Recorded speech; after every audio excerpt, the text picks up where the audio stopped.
नमस्कार दोस्तों, मैं रवि चौहान आपका स्वागत करता हूं। दोस्तों, आज के इस वीडियो में हम लोग देखेंगे क्लास 9th और उसका important topic surface area and volume, और उसके अंदर हम लोग पढ़ेंगे स्फीयर का volume, surface area, hemisphere, solid hemisphere और स्फेरिकल सेल, जो बेसिक इसके कॉन्सेप्ट्स हैं। तो देखिए यहाँ पर दो स्फीयर ये बने हुए हैं। अच्छा, दो स्फीयर मैंने क्यों उठा के लिए? कलर डिफरेंट है एक ही बात। स्फीयर को तुम किससे समझ सकते हो दोस्तों? स्फीयर मींस जस्ट लाइक अ 3D फिगर, बॉल जैसे देख लो। तो उसमें रेडियस, तो यहां रेडियस दोनों डायग्राम्स में डिनोट हो रही है। रेडियस का मीनिंग क्या है? उसके सेंटर से और सरकमफ्रेंस तक की डिस्टेंस, गॉट इट, वो रेडियस कहलाएगी यहां पर। अब जो स्फीयर है उसकी जो मेन पॉइंट्स हैं उसके, उसमें पहले पॉइंट की बात करते हैं हम, सरफेस एरिया। मैं क्या लेता हूं इसका? Surface area. अच्छा, एक बात बताओ, सरफेस एरिया लिखते ही आपको क्या बात समझ में आ रही है भाई कि कौन सा एरिया होगा? मींस उस बॉल के सरफेस का एरिया। तो दोस्तों, इस बॉल के सरफेस एरिया को हमें कैसे याद रखना है, या स्फीयर के सरफेस एरिया को कैसे याद रखना है? तो इसका फॉर्मूला क्या आता है? 4πr²। ये इसका फॉर्मूला है।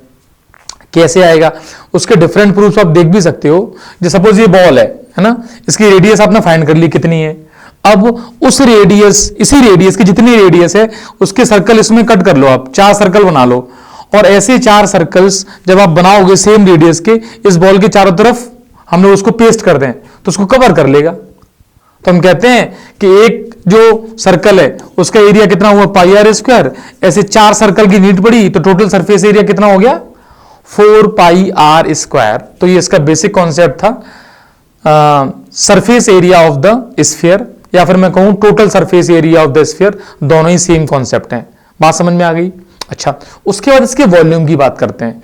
तो इसके वॉल्यूम का फॉर्मूला और हमें याद रखना है यहां पर, तो मैं यही मेंशन कर देता हूं, वॉल्यूम ऑफ द स्फीयर। तो स्फीयर का वॉल्यूम कितना होता है? ये आएगा 4/3πr³। दोस्तों, हमें एक बात याद रखनी है, जब भी सरफेस एरिया दिया जाए तो उसकी यूनिट, अच्छा देखो, यदि इसको ध्यान से देखो तो इसमें 4π है, ये तो नंबर है, यूनिट लेस है। अब बात करते हैं r²। सपोज रेडियस है, अब रेडियस की कुछ ना कुछ तो यूनिट होगी, जैसे मीटर, सेंटीमीटर। तो r इंटू आर हो रहा है, मतलब 2 मीटर मीटर इंटू हो रहे हैं, तो यूनिट क्या आएगी? Metre square. सेंटीमीटर सेंटीमीटर को इंटू करोगे तो सेंटीमीटर स्क्वायर। तो इसकी जो यूनिट आएगी वो कुछ भी होगी, उसको लिख सकते हैं हम यूनिट स्क्वायर, जो मीटर स्क्वायर, सेंटीमीटर स्क्वायर, कुछ भी दी जाए, डिपेंड करेगा कि स्फीयर कैसा दिया गया है। सेम प्रोसेस से 4/3π, ये तो कांस्टेंट है। अब हम बात करें r³ की, मींस r। तो 3 मीटर इंटू में हो जाएंगे, 3 सेंटीमीटर इंटू हो जाएंगे, 3 किलोमीटर इंटू हो जाएंगे। मींस इसकी जो यूनिट आएगी वो क्या आएगी? यहां पे यूनिट टू पावर 3। और हमेशा याद रखना, वॉल्यूम में हमेशा जो यूनिट आती है वो यूनिट टू पावर क्यूब आता है, और एरिया में आती है वो क्या आता है? Unit square. तो ये स्फीयर की बात आ गई। स्फीयर समझ गए? स्फीयर को बॉल के फॉर्म में देख सकते हो, जो खेलते हैं हम लोग, उसी बॉल की बात चल रही है। अब देखिए, हम लोग बात करेंगे नेक्स्ट। तो इसके बाद लेते हैं हेमीस्फीयर। अभी हेमीस्फीयर क्या है? उस बॉल को काट दिया गया। अब काटने वाला डायग्राम एक बार देख लो, पहले ऐसे काट दिया गया है ना, तो यहां से क्या बना? ये हेमीस्फीयर। अच्छा, अब हेमीस्फीयर जैसे एग्जांपल देखो, अपने घरों में जो कटोरी यूज होती है, मान लो उसको कि वो हेमीस्फीयर है ना। स्फीयर उसका पूरा क्या है? जैसे ये है, ये सरफेस स्फेरिकल सरफेस है ये पूरा। अब बात आती है कि इसके वही 2 फॉर्मूले, एक तो सरफेस एरिया, सरफेस एरिया को हम लोग क्या बोलते हैं? CSA, curved surface area. Actually surface area CSA, और इस केस में CSA और TSA, टोटल सरफेस एरिया, वो सेम है, सरफेस एरिया इतना ही है। जैसे स्फीयर की बात करें तो स्फीयर में भी CSA और TSA एक ही बात थी, तो वो कितना आ जाएगा? वो हाफ हो जाएगा स्फीयर का। तो स्फीयर में कितना था? 4πr², तो उसका हाफ कितना हो जाएगा? 2πr², और उसकी यूनिट आ जाएगी। सिमिलरली उसके वॉल्यूम की बात करें, हेमीस्फीयर का वॉल्यूम, हेमी मींस वैसे ही हाफ होता है, तो इसकी वॉल्यूम की बात करेंगे तो क्या आएगा? वहां पे क्या था? 4/3, तो यहां आएगा 2/3πr³, वही सेम यूनिट आ जाएगी। तो 2 फॉर्मूले ये हो गए, ठीक है। अब हम बात करते हैं इसकी, ये मैंने क्या बना रखा है? एक्चुअली एक टर्म आता है सॉलिड हेमीस्फीयर, देना तो चाहिए क्वेश्चन में कि भाई सॉलिड हेमीस्फीयर है। सॉलिड हेमीस्फीयर का कोई एग्जांपल, जैसे सपोज तुम्हारे पास बॉल है और बॉल को तुमने बीच में से काट दिया, सॉलिड बॉल है, काट दिया, तो उसके तीन सरफेस, ऐसे सरफेस क्लियर होंगे। एक तो यही रहा सी ऐसे।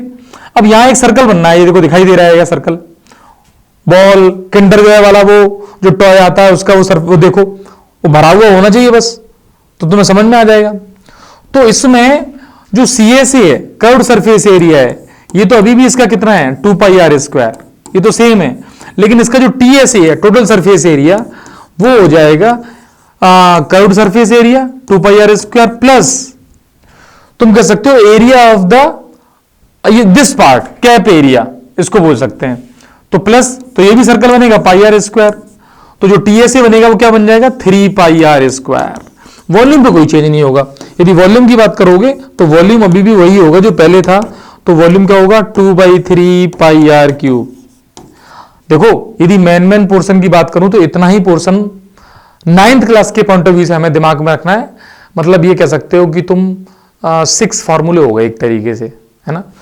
देखो 2 ये फॉर्मूले, ठीक है, 2 ये फॉर्मूले जिसमें सी एस सी और वॉल्यूम आ रहा है, और 2 ही फॉर्मूले ये तुम 3 कह सकते हो, तो 7 फॉर्मूले निकल के आ गए जो तुम्हें याद रखने हैं। Sphere, then hemisphere, then solid hemisphere. इतनी सी बात है बस जो हमें देखनी है, ठीक है। नेक्स्ट देखते हैं, हम बात करते हैं उसमें, देखते हैं इसके क्वेश्चंस। जैसे ये क्वेश्चन आया, बेटा सब लोगों को एक बात बता दूं, इस चैप्टर में फॉर्मूला लगाओ आंसर पाओ, ये वो चैप्टर है, लेकिन इसमें बच्चे, छोटे बच्चे 9th क्लास के, वो फंसते क्या है, वो फंसते हैं कैलकुलेशन में। अब कैलकुलेशन में करते क्या है, मतलब जिस कैलकुलेशन की नीड नहीं है वो कैलकुलेशन करते रहते हैं, खामखा मल्टीप्लाई कर लेंगे। देखना, जैसे मैं सिंपल क्वेश्चन से स्टार्ट कर रहा हूं, find the surface area and volume of the sphere. अब सरफेस एरिया या सीएसए का फॉर्मूला हमें लिखना है और उसको सिंप्लीफाई करना है। क्या बताया था वो सीएसए का 4 पाई आर स्क्वायर। अब यहां पर 4 इंटू 22/7, अब आर स्क्वायर की वैल्यू क्या हो जाएगी 7 इंटू 7। अब भाई 7 इंटू 7 49 लिखना थोड़ी ना है, इसको इससे कैंसिल करना है बस। अब ये मल्टीप्लाई कर जाएंगे, 88 इंटू 7, इसको सिंप्लीफाई कर लो, तो 8 7 जा 56, तो 5 कैरी हो गए, फिर 8 7 जा 56, 56 प्लस 5 61। अब यूनिट क्या आएगी इसकी सेंटीमीटर, तो सेंटीमीटर इंटू सेंटीमीटर क्या बन जाएगा सेंटीमीटर स्क्वायर, क्योंकि 7 सेंटीमीटर और 7 सेंटीमीटर था। इतना सा इजी सा क्वेश्चन है। वॉल्यूम की बात करते हैं, मैं बता क्यों रहा हूं, क्योंकि मेरे दोस्तों से जो गलती होती है वो यही होती है कि कैलकुलेशन सही नहीं करते हैं वो, इसलिए आराम से इसको देखना है, समझना है ना। अब वॉल्यूम की बात करते हैं, तो वॉल्यूम कितना होता है, फॉर्मूला बताओ स्फीयर का 4/3 पाई आर क्यूब, ठीक है भाई 4/3 पाई आर क्यूब। अब 4/3 पाई की वैल्यू 22/7, आर की वैल्यू कितनी है 7, और ये 7 इंटू 7 इंटू 7। अब मल्टीप्लाई नहीं करना है। अब कुछ प्यारे बच्चे उसको मल्टीप्लाई करने बैठ रहे हैं पहले ही कि क्या होगा मल्टीप्लाई, वो करना नहीं है भाई, इसको कैंसिल करना है, जो होगा आने दो उसको। अब 3 से वो तो कोई कैंसिल हो नहीं पा रहा है, तो बस मैं नहीं कर पा रहा हूं। अब मैं क्या करूंगा 4 इंटू 22, ये तो 88 हो गया, 88 इंटू 7 इंटू 7 49 हो गया अपॉन 3, बस इतना सा मल्टीप्लाई करना है। ये मल्टीप्लाई अपना कहीं कर लो, यहीं कर लेते हैं, 49 और 88 मल्टीप्लाई किया तो 8 9 जा 72, 7 कैरी हो गया, 8 4 जा 32, 32 और 7, तो 32 और 7 कितना हो जाएगा भाई 32 और 7 39, ठीक है। तो बस ये 3 9 2 रिपीट कर जाएगा, ये 2 आ जाएगा, ये 11 हो गया, और ये कितना हो गया 12 हुआ, और एक वो वहां से आ जाएगा तो 13, और ये हो जाएगा 4, मीन्स ये आ गया 4312 अपॉन 3। अब यूनिट इसकी सेंटीमीटर क्यूब है। अब तुम छोड़ भी सकते हो या फिर पॉइंट में लिख दो, है ना, मिक्स फ्रैक्शन में लिख दो, जो तुम्हें अच्छा लगे। तो पॉइंट में क्या बनेगा 3 बन जा 3, बचे कितने 1 और 3 13, 3 4 जा 12, बचा कितना 1 1 और 1 11, 3 3 जा 9, बचा कितना 2 2 और 2 22, 3 7 जा 21, बचा कितना 1, तो 1 पे अब तो 0 लगेगा, 10 बनता जाएगा, तो फिर 1 आता जाएगा, तो 3 3 3 कितने भी लगा दो, यहां लिख दो सेंटीमीटर या मीटर जो भी है उसका क्यूब, ये आंसर आ जाए। देख लो उसको ध्यान से, यही है बस, इजी सा क्वेश्चन था। बात समझ में आ रही है? ठीक है, नेक्स्ट बात कर लें। अब देखो, a solid hemisphere, solid sphere है, a solid sphere and a solid hemisphere, दो बातें दे रखी हैं, and solid hemisphere have the same total surface area. तो कंडीशन क्या है, हमें एक स्फीयर है, एक हेमीस्फीयर है, डायग्राम भी पीछे देखे थे। मींस 3D फिगर की बात करें, 3D फिगर इसमें अपने पास है हेमीस्फीयर और स्फीयर, छोड़िए बना ही देते हैं। एक स्फीयर, ओ सॉरी कुछ आ गया ये उठ के, देखो एक तो स्फीयर, ठीक मान लो, और एक हेमीस्फीयर, और हेमीस्फीयर भी कैसा है, सॉलिड है, सॉलिड हेमीस्फीयर है। अरे भाई देखिए ये सॉलिड हेमीस्फीयर है, अब इसमें हम लोगों ने सॉलिड बना दिया, कौन सॉलिड कौन, ठीक है, भर दिया इसको। अब क्या कह रहा है ये, इनके सरफेस एरिया कैसे हैं, सेम है, same surface area, total surface area. बहुत बढ़िया बात है भाई। तो इसकी जो रेडियस थी, 3D फिगर है भाई, याद रखना। तो सरफेस एरिया यानी TS या CS, तो इसका क्या आएगा 4 पाई, रेडियस मैंने स्मॉल मान ली, चलो स्मॉल लिख देते हैं, या कैपिटल कर दो इसकी बड़ी वाली को, तो 4 पाई R स्क्वायर, और ये किसके बराबर होगा, इसका सरफेस एरिया। तो क्वेश्चन पूछा इसलिए कि भाई इसका सरफेस एरिया भूल मत जाना, क्या था 3 पाई R स्क्वायर, इसकी रेडियस कितनी है R, तो ये आ जाएगा। यहां से क्या होगा, पाई से पाई कैंसिल, एक रिलेशन आ गया कि R square is equal to 3/4 R square. देखो बेटा, वैसे तो मैं चाहता कि इसको यूज कर लेता, लेकिन इस क्वेश्चन में आगे क्या पूछ रहा है, find the ratio of their volumes. तो वॉल्यूम्स की रेशियो मतलब स्फीयर का और सॉलिड हेमीस्फीयर का। तो स्फीयर का वॉल्यूम यहां पे और सॉलिड हेमीस्फीयर का वॉल्यूम, सॉलिड हेमीस्फीयर का वॉल्यूम।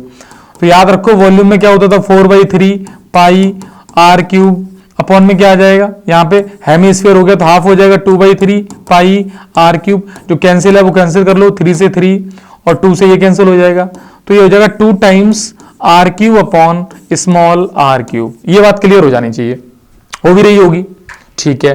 अब क्या करना है मुझे, अब मुझे इसका जो R क्यूब है, मतलब यहां पे या तो R स्क्वायर को उठा लो, अब वो क्यूब को कैसे ट्रांसफर करें, यानी यहां से R निकालना पड़ेगा। तो मैंने क्या किया, दोनों तरफ पावर रेज कर दी। अब यह सीखना बच्चों को, यहां पे भी नन्हे मुन्ने बच्चों को डाउट होता है। अब इस 2 को यहां से हटाना है, तो दोनों तरफ पावर रेज करूंगा मैं, कितनी 1/2। देखो इधर भी मैंने 1/2 रेज कर दी, और इधर भी पावर मैंने कितनी रेज की, दोनों तरफ पावर कितनी कर दी 1/2। अब ये हमने पढ़ रखा है एक्सपेरिमेंट वाले चैप्टर में अपने में, तो 2 से 1/2 कैंसिल हो जाएगा, तो यहां क्या बचेगा R बचेगा, ठीक है भैया। यहां पे इसकी पावर कितनी आ जाएगी 1/2, अच्छी बात है, 3/4 की पावर 1/2 आ गई, तो इन दोनों को दे देंगे, और R की पावर 1/2 तो फिर कैंसिल हो जाएगा, तो R बचेगा, यानी इतना बचाइए यहां पर, चाहो तो इसको सॉल्व कर लो। तो ये बचेगा, इसको मैं यहां लिख देता हूं, देखो 1/2 इसको दे दो, 1/2 इसको दे दो, तो यहां तो रूट लग जाएगा, और नीचे 4 की पावर 1/2 2 बचेगा, यानी रिलेशन आ गया capital R is equal to √3/2 small r, और इसको उठा के वहां रख देना है।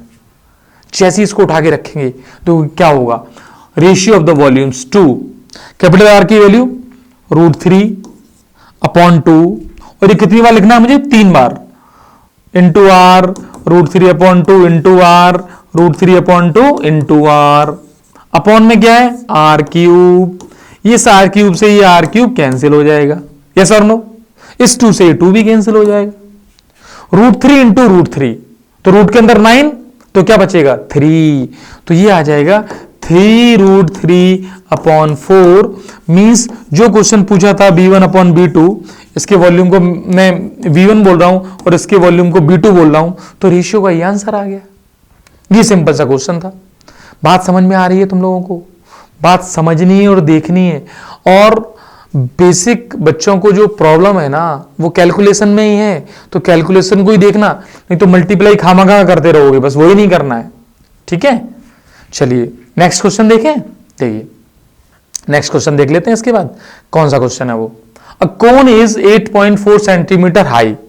तो एक कोन है भाई जिसकी हाइट दे दी, तो कोन बना लेते हैं। ट्रायंगल जैसा कोन बनता है, हम लोग तो ऐसे ही बना लेते हैं, दिस इज द कोन, ज्यादा मेहनत नहीं करनी पड़ती कोन बनाने में, ये कोन बन गया। लो भाई, यस और नो। अब हाइट, वर्टिकल हाइट ये हो गई इसकी, ठीक है भाई, कितनी है 8.4 सेंटीमीटर, और रेडियस ऑफ द बेस कितनी है 2.1, तो रेडियस लिख लेते हैं 2.1, यहां से यहां तक की डिस्टेंस रेडियस वो कितनी है 2.1 सेंटीमीटर। Got it? ओके। अब पूछा क्या जा रहा है हम लोगों से, कह रहा है इट इज मेल्टेड, इस बेचारे को मेल्ट कर दिया गया। देखो मेल्टिंग का कॉन्सेप्ट याद रखना, जब किसी भी सॉलिड को मेल्ट किया जाता है, किसी दूसरे सॉलिड में कन्वर्ट किया जा रहा है, इसको बोलते हैं कास्टिंग, रिकास्टिंग, रिकास्ट कर दिया, सांचे में ढालना, एक से दूसरा बनाना। जैसे सोने को मेल्ट करके हम कुछ भी बना सकते हैं ना, तो मेल्टिंग का मतलब पिघलाया उसको और कुछ बना दिया। तो यहां इस कोन को पिघला दिया और गोलियां बना दी, मतलब स्फीयर बना दिए। तो स्फीयर बना रहा है मेल्ट करके, तो ये मेल्ट करके क्या बन जाएगा, एक स्फीयर बना दिया इसको भाई, बहुत बढ़िया बात है, ये स्फीयर बना दिया। इसकी रेडियस हो गई कुछ, अच्छा वही रेडियस पूछी जा रही है। तो मेल्टिंग में हमें क्या याद रखना है, volume of cone and volume of sphere ये सेम रहेगा बस।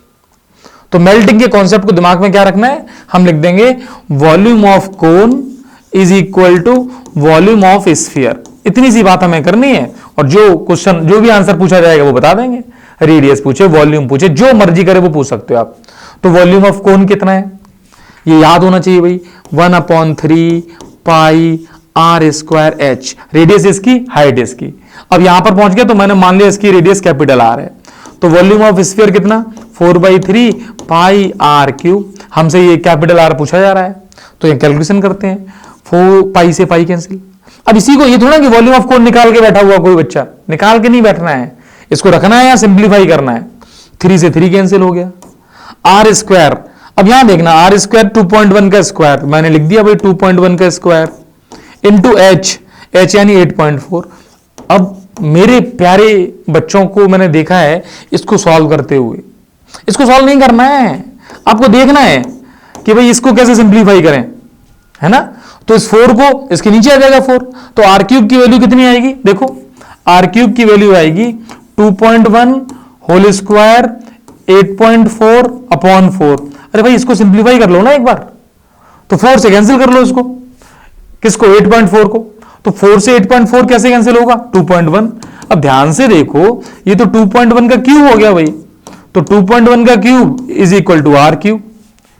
तो देखो यहां पे आर की वैल्यू आ गई ना, अब उसी में खामखा कैलकुलेशन करते रहोगे, पहुंचोगे यहीं, तो क्या मतलब उस कैलकुलेशन को करने का। तो यहां से आर की वैल्यू कितनी आ गई 2.1, और यूनिट क्या है सेंटीमीटर। देखो सारी कैलकुलेशन मैं यहीं कर रहा हूं, यदि मल्टीप्लाई भी करना पड़ा तब भी मैंने यहीं किया है। बात समझ में आ रही है, तो कैलकुलेशन बाहर आके कहीं करनी भी नहीं है। तो ये बात क्लियर हो गई, बात समझ में आ गई। नेक्स्ट देख लें,